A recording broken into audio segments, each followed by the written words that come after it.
Hi, Assalamu alaikum. I am Hamza Khalid, and today in this lecture we will be covering the importance of Python, why we should use Python, and the fields in which Python is mostly used.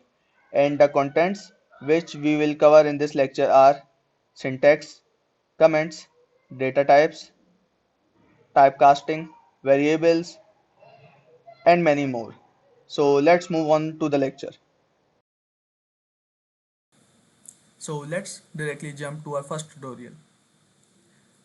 Python is mostly used language in 2020 and why Python is on a hype nowadays. Python is mainly used for its readable and maintainable code, its easy syntax as compared to other programming languages like C++, C Sharp, Java and many more. There are many pre-built libraries in Python which helps you to make your work easier. Like if we talk about machine learning, there is scikit-learn. There are many libraries of neural networks which are used in deep learning, AI, and many more. Python is also used in building mobile apps. Like there is a library of Python named Kiwi which helps you building the GUI or graphical user interface of mobile apps. So let's talk about why Python is mostly used or what is the scope of Python. First of all, you can be a backend developer using Python.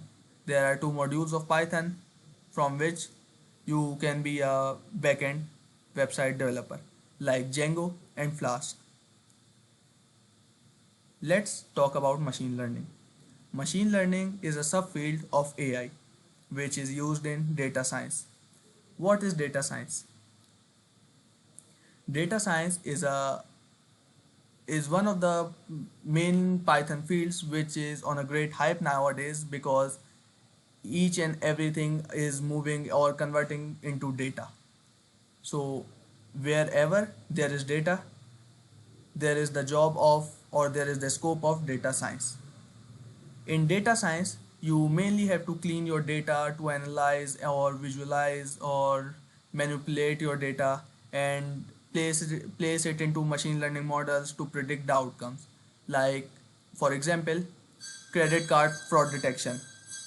And and if we talk about any other thing, house prices prediction, car price prediction, and many more. Moving to next, artificial intelligence. Artificial intelligence is combined with two subfields, machine learning and deep learning. Machine learning is a subfield of AI which works on data science, and deep learning is used in neural networks which will which I will explain later in my other playlist. The link will surely be uploaded below. So IoT is basically Internet of Things which is used through Raspberry Pi which runs the script of Python.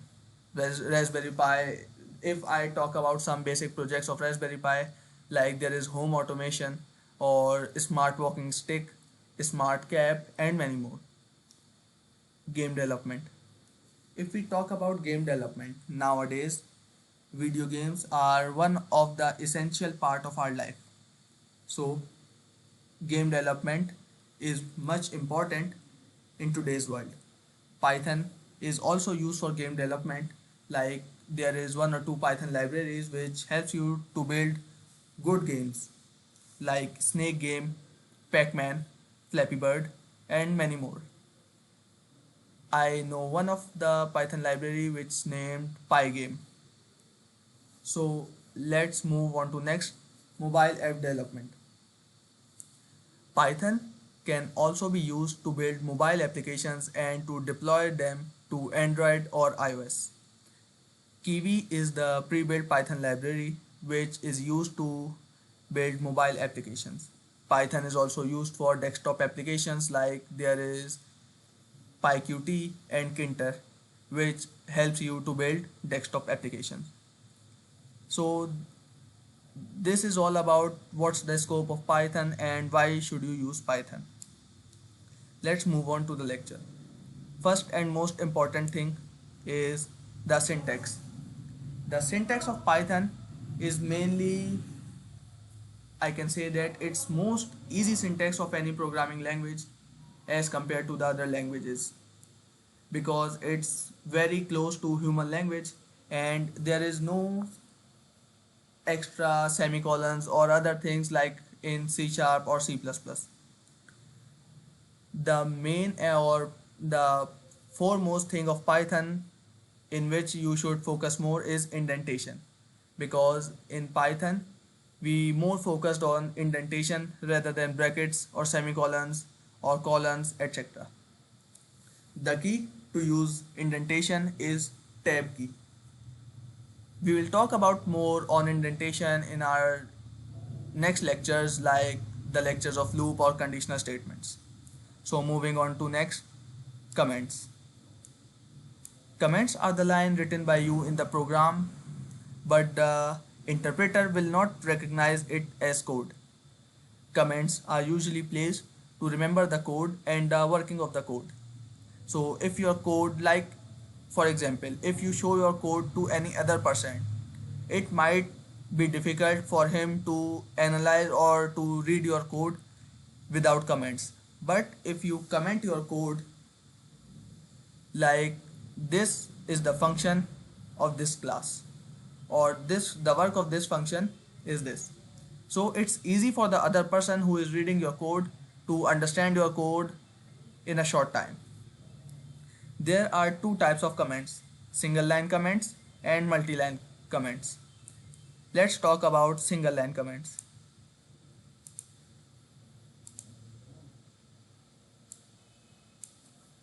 Like this line prints 14, but if I write it, the statement below prints 14.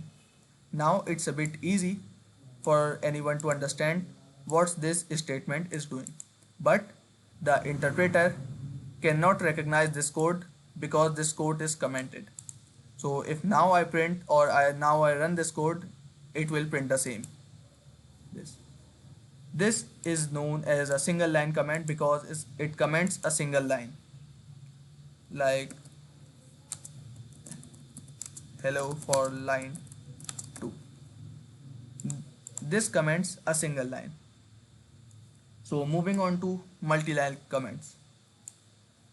Multi-line comments are mostly used to comment a paragraph or to comment some detail or some brief concepts about that script. Multi-line comments can be placed by placing three double quotations above and below the complete paragraph which you want to comment. Like this whole paragraph is between multi-line comments. Like if I run the program, you can see only hello world because it's out of the multi-line comment. So this is the purpose of comments. Basically it makes your code much easier and much understandable to the other person. So comments are a pretty way to write your code. Now moving on to an essential part which is known as data types. There are three basic data types in Python: string, integers and float. Strings are used for text data like text or complete lines or paragraphs. These are called strings like Hamza, hello, world, Python, programming. These are all called strings. Like this hello. Hello is a string. Why? Because it's written in single quotations. The thing which is written in single quotations or double quotations, it is known as a string. Like I have write hello in single quotations, so the data type of hello is string. The hello is saved in a variable called name. So if I print name, it will give me hello. Sorry, I didn't run the code. Now this, if I change it to Python, see this. Now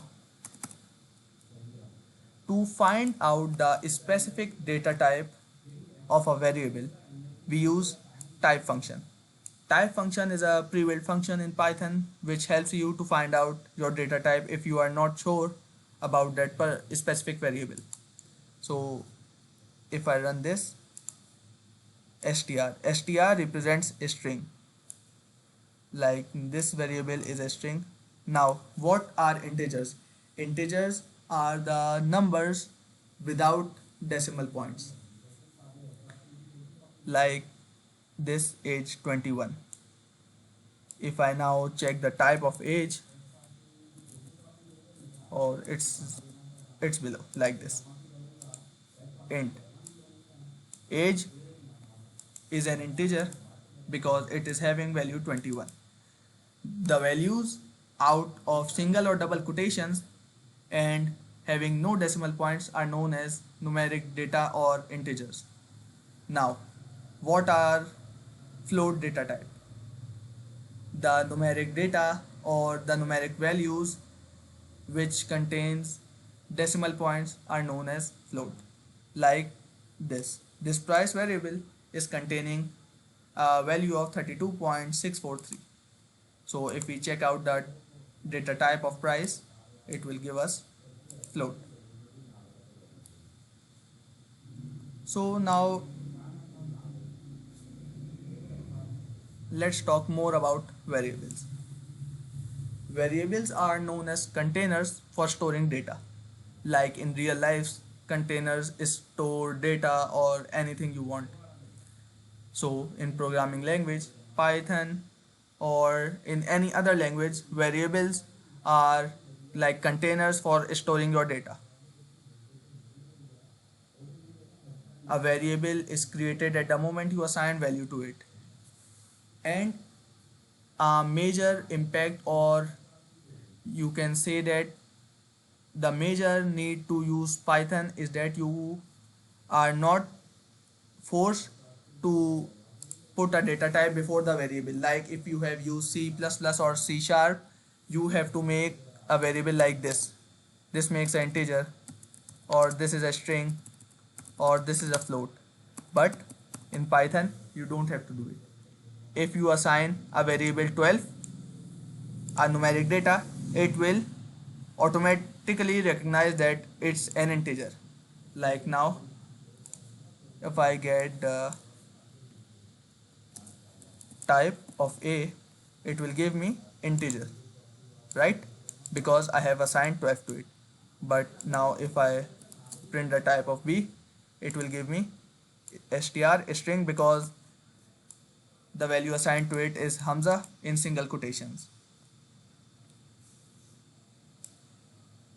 So now some important rules which you have to know for making variables are: a variable can have a short name like A, B, or a more descriptive name like age, first name, total price, last name, salary, average salary, and anything else. Some rules for Python variables are: a variable name must start with a letter or a underscore character. A variable name cannot start with a number like 1 to age. It's not allowed in Python. A variable name can only contain alphanumeric characters or underscores. Variable names are case sensitive. So if you assign a value 21 in age having A, G, E all in small letters. So if you print A capital, G and E small, so it will not recognize the age you have provided in the above variable. Why? Because Python is a case sensitive language. And now the most important or the most essential part about the variables is you can assign multiple variables in one time.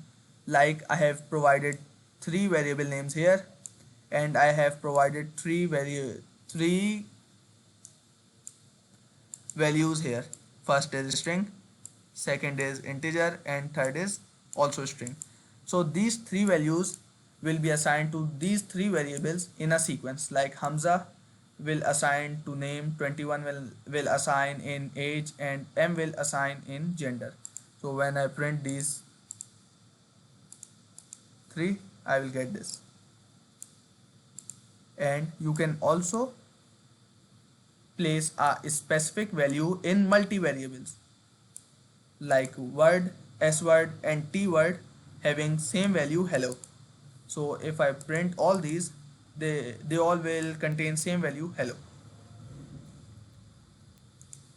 Now let's talk about concatenation. You can also use a variable as an output variable using concatenation denoted by plus or comma. Like I have assigned name variable or the value Hamza in name variable. So now if I want to print my name in a good manner or in a pretty manner, I will use this plus sign to concatenate my variable and the other syntax.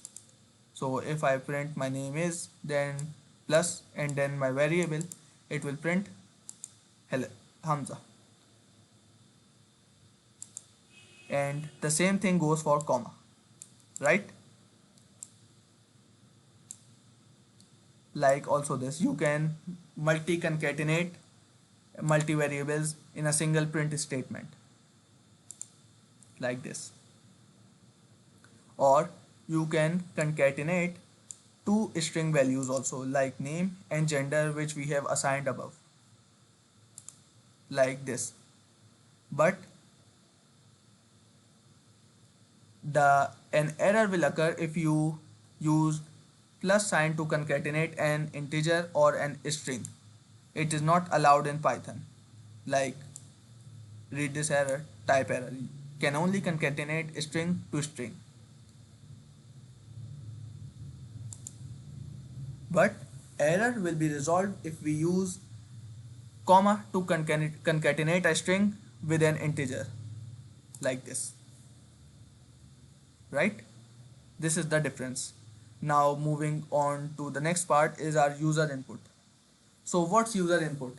The value which is saved in a variable in the runtime is known as the user input value. And how you can achieve it, let's see.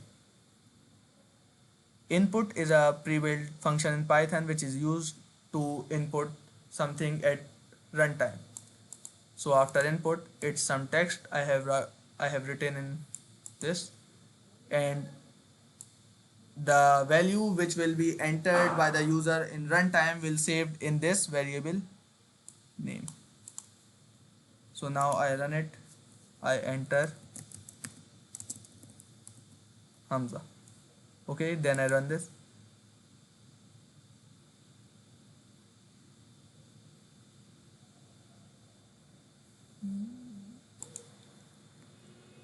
So now when we print name, we will get Hamza. And if we want to see the data type of that specific variable in which the user inputs something on a runtime, let's see. It will give us a string because by default input function we can generate a string value if it's not converted into another data type like this. If we again, you think this is an integer, right? But what's the type of this value? A string. Why? Because of this function. The normal input function which is not typecasted or which is not converted will give you a string value each and every time. So what is typecasting? Typecasting means to convert a variable from one data type to another.